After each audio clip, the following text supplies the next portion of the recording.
অর্থাৎ তিনি ইউসুফ আলাইহিস সালাতু ওয়াস সালামের পিতা। হঠাৎ করে তার ভাইয়েরা তাকে নিয়ে গেল সাথে। বাবা বারবার বলছিল যে না, তোমাদের সাথে আমি ইউসুফকে দেব না।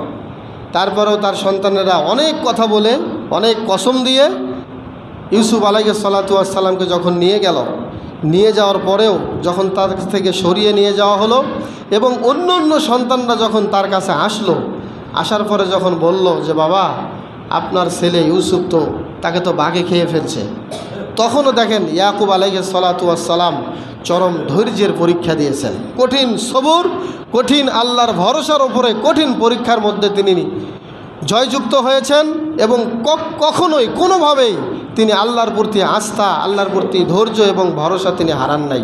বলেন সুবহানাল্লাহ। সন্তান হারাইছে, তিনি বলতে একটা শব্দ মুখ দিয়ে বের করেছেন, সেটা হলো ফাসবরুন জামিল, আমি সুন্দর ধৈর্য ধারণ করব। এই কথাটা আল্লাহর এত পছন্দ হয়েছে, আল্লাহ রাব্বুল আলামিন সেটা কোরআনে আয়াতের মধ্যে উল্লেখ